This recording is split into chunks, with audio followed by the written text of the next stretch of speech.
listening to The Mortgage Scientists, exclusively on the Pod Station.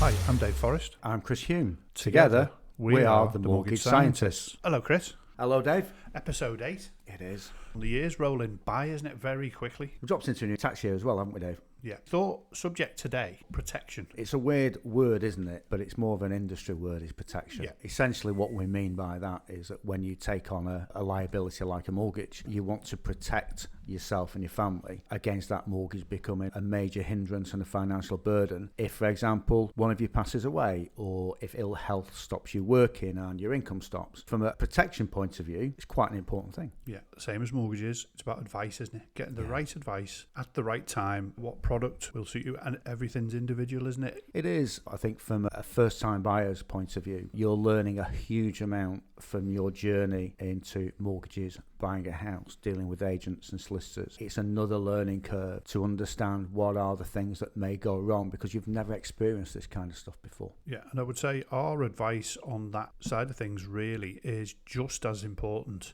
as what mortgage you're going to have, how long is your mortgage going to be, what rate you're going to be on. The backup plan is as important advice, isn't it, as what you're going to do to buy your house. I suppose the main thing that we see is ill health. Ill health is that element that stops you working unless you are very fortunate to have an understanding employer who will carry on paying you. There is likely to be a time at which your income will stop if you're off work for an extended period of time. That's the element whereby we can then look at the solutions that will step in and pick up that income replacement. That means you can still pay the mortgage, you can still pay the bills. Effectively, you can still keep the lights on. Products we're talking about now are things such as life insurance, critical illness cover, income protection, and also home insurance as well. If your house falls down, you want to know it's going to be either be rebuilt or you get the money to rebuild it, don't you? You do, and I think this is where the word insurance is sometimes frowned upon, but it shouldn't be, because it is the solution. It puts you back in the position that you would have been had an event not happened, and none of us really want to have to use that insurance policy, but it's one of those things that it's better to have it and not need it than to need it and not have it. Yeah, that's always the saying, isn't it? I mean, I saw something which brought it home a little bit. An insurance policy is a promise, really, isn't it? It's a promise to, as you say, give you some funds or put you back where you would have been if that thing wouldn't have happened, or at least help out. If we're talking about sort of life insurance, a death of a partner is obviously a devastating thing, and if you've got a lot of finances to deal with, that can then remove that burden or help towards it. Absolutely. When a lender is looking at your mortgage application and is looking at both of your incomes, for example, to look at whether that mortgage is affordable, if one of those incomes is lost because a partner is lost, then the likelihood is that that mortgage may then not be affordable. So a lot of questions then need to be asked. Do you then have to, at the worst point in your life of losing a significant other, have to think about selling the house, moving kids from school, changing a whole world of things that you really don't want to have to change at a point where your life has changed significantly? Back in the old times, if you like, we've been around a long time, it was almost a requirement, wasn't it, that you had to have some life insurance, and those policies would be deposited with the lender. The lender would have control of those. Effectively, yeah, policies were assigned to the lender, weren't they? Yeah, and that's no longer a requirement. The only requirement you need to have is some buildings insurance. Your lender will insist some buildings insurance is in place to cover them, yeah, I suppose. It's strange that, isn't it, that the lender is only interested in their own interests. Yeah. We talk about you have to have car insurance to drive a car in the UK legally on the road, but you don't have to have an insurance policy to get a big massive debt. Does seem a bit crazy, but that's the way the regulatory world goes. But obviously it's about advice and matching people up with the best products for their situation, I suppose. It is, and obviously we just touched on life cover, making sure that a mortgage could be repaid if a partner dies, but you can also cover family benefits if a partner passes away. Some of the main things that we see the claims on are around ill health, and one of the main massive impacts on a family is critical illness. Now, when we say critical illness, we mean things like cancer, heart attack, stroke, MS, brain tumour, even children's critical illnesses. These are some of the most claimed conditions, aren't they, Dave? Yeah. On I think cancer policies. is probably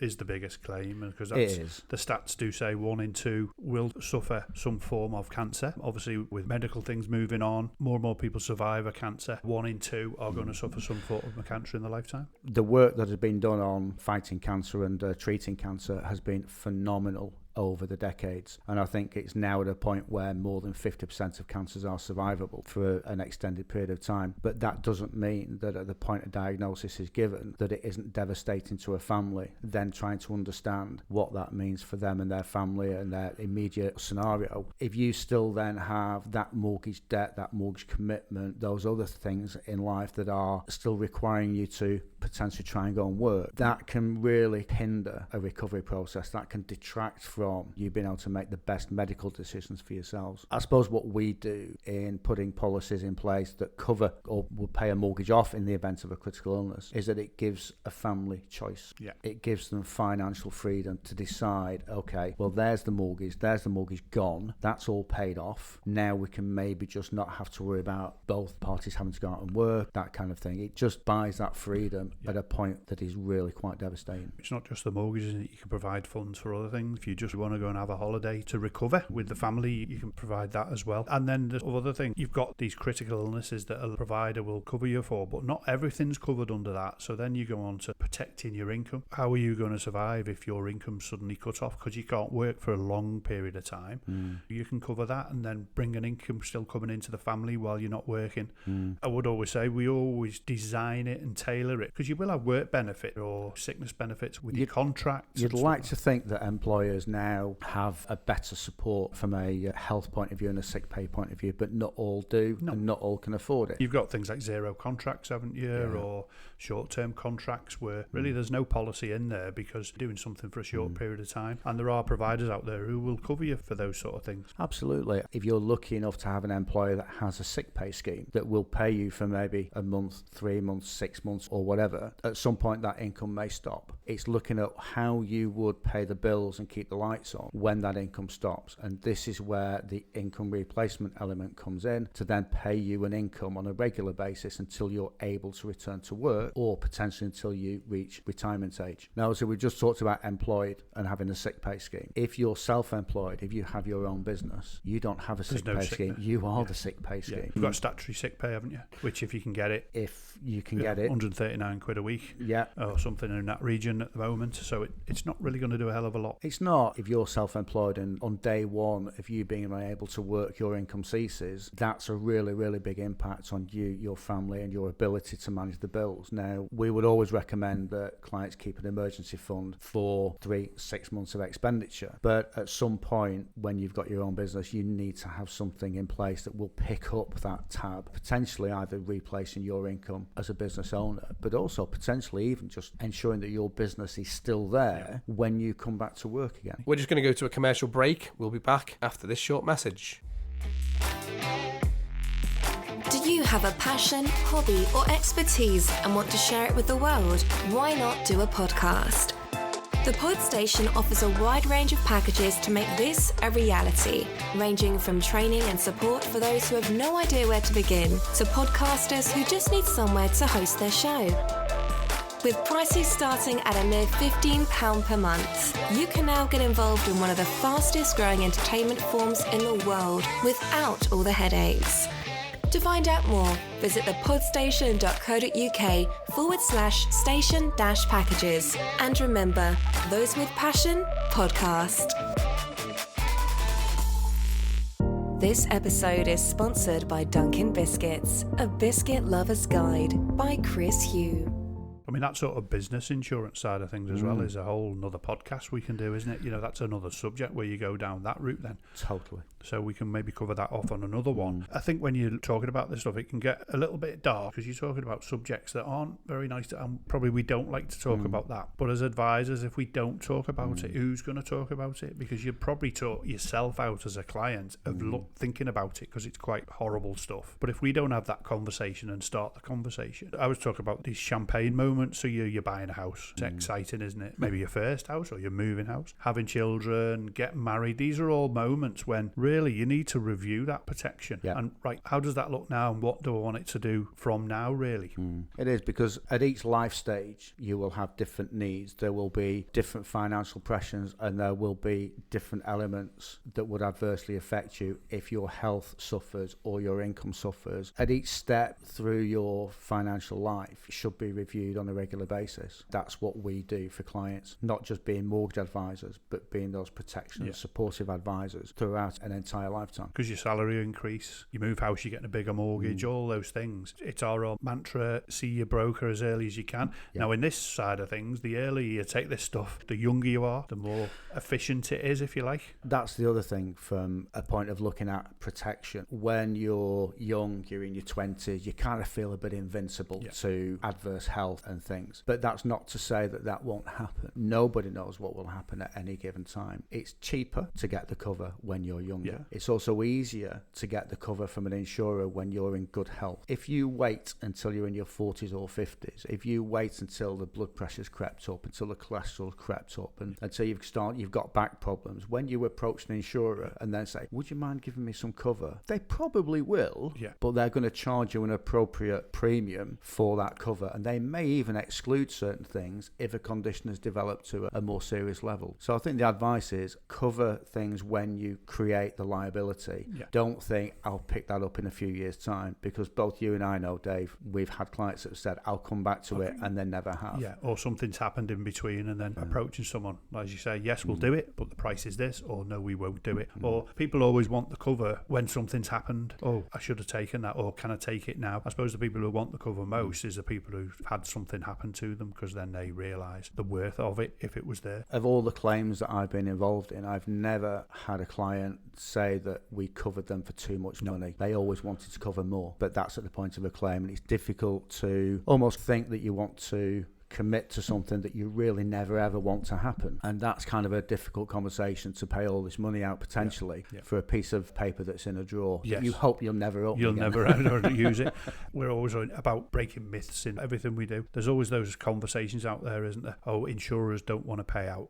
I think in this area of the game, they want to pay out, and we can produce, and we get them all the time, the stats for what these companies that provide this cover pay out. And I think it's staggering if you look at the stats. You go on to these providers' websites, it's massive amount of money every day, every month, every year that they're paying out from policies that people have taken. Yeah, and we care deeply about the clients that we organise mortgages and insurances for, and we're very much at the heart of it when we get the phone call to say, Chris, my life's changed, can you help me? When we can say, yes, let's speak to insurer X and kind of start the process. It's comforting to know that where there's a policy in place, that an insurer is going to look to do whatever they can to make that payment. I think when you look at policies as well now, that they've evolved like everything does over time, and we know at the moment NHS is struggling a little bit. It's always under pressure, but with some of these policies now, you can have your own GP at the end of a phone, free as part of the service. I know there's other things involved, getting to medical treatment, or maybe physio, or you're off work sick, they'll help you back to work, help with maybe hospital visits. Say one of your kids goes into hospital, there'll be some money for that if you've got certain policies. It's all so much more than just a policy that sits in the drawer sometimes, but I think our job is to remind people of that, because they do just put it in the drawer and leave it. But when we go back, oh, remember you've got that on your policy. I would probably think if anyone does look at the bank statement, say in January, I would imagine the first thing they're going to look at maybe cancelling is that, and the advice would be never cancel it. Have a word with your broker. Look, what have I got? Always remind yourself of what you've got. Yeah, it is, and that's where the added benefits of policies do come in. For example, with the critical illness policies that will cover a parent, a lot of critical illness policies now also include children's critical illness. Now that might be a lump sum of maybe £20,000 or £30,000 depending on your provider, but on the claims that we've had for clients with children as young as 18 months old, that has allowed the parent that freedom to say, boss, you're not going to see me for 3 months. I'm going to go and sit in hospital with Litland. Don't worry about paying me. I've got it sorted. Having that freedom to be able to make that judgment call at that time because something's happened to a child is really important for a parent. But like you say, you've got these additional benefits. So you've got the GP 24-hour hotlines. You've got things that you can include as well. So such as fracture cover. You can have things that will give you a small lump sum, maybe £250 or £500 if you break a bone, for example. Wider than that, in terms of the NHS, there are structures called global treatment, which one insurer is really, really good at. Other insurers are available. Other insurers are available. That element allows you to get second or third opinions from specialists throughout the globe. If you do need to move something on a step that requires treatment maybe not available in the UK, things like global treatment can absolutely help support you in getting treatment sooner rather than later. And then you look at the other side of things, the home insurance, things like, we talked about that. Your lender requires your buildings, but some contents insurance. Might be a simple policy because you've not got too much, you're a first-time buyer, but you come across people with particular set of golf clubs, guitars, computers, all this stuff that if you have a break-in, something might go missing. I always think about, imagine if you had a fire, everything's gone. Having that cover's vital, and there's loads of choice out there, isn't there? But I think getting some advice on a policy that suits your requirements, not what we always say at the man down the pub says you should get because it's cheap, or you get a little cuddly toy with it. The cheap and cheerful website. Yes. I'd sooner have good cover than a cuddly toy, but we cover our cars, don't we? Because it's a nice lump of metal that we want to make sure if we have that crash, it's renewed. But we don't always think about our home and our, ourselves. So I think, again, getting some good advice of the policies and what it'll do for you and your individual circumstances. That element of contents is basically all of those movable items that if you moved home, you would take them with you. So those are the things you're covering. But when you're looking at how much to cover with contents, don't just think about your TV or your furniture or things like that. You're kind of thinking, well, what is it to replace all the clothes in the wardrobe, the curtains, the light fittings, all of those movable items if they were completely lost. What you tend to see when you come across policies that people have arranged online with websites directly on the cheap and cheerfuls is that potentially they're underinsured. They might say, well, if I had a claim, I would only want £20,000, for example. But if they've got £40,000 worth of cover, if they then have a claim, the insurer might say, well, you've only insured half of it, so we're only going to pay half your loss. This is a major pitfall that people fall into, thinking that they'll just cover an amount, but the insurer will actually proportion any claim according to the amount you've insured. So again, getting advice on that is a really important thing. And then you can cover things away from the home like mobile phones or laptops, jewellery and all that. There's so many things, isn't there, on there? So I think as a subject protection, we can probably do some episodes further down our own on each individual thing, which we'll do because it's such a big subject. So we'll come back to that. What I will say, anybody out there listening, if you want to drop us an email, the email address is in the description. Give us a like, subscribe, and all that stuff. Get on it. Any questions, let us know, and we'll cover them in future episodes. Will do. I think from an insurance point of view, it is very detailed. It can be complex, but we'll make it simple. I think the answer is take advice and speak to a broker. Give Dave a call, give myself a call. Take advice, speak to a broker. They will guide you in the best route forward that suits your circumstances. Great stuff. I'll see you on the next one, Chris. See you on the next one. Thank you, Dave. To find out more, email info@themortgagescientist.co.uk.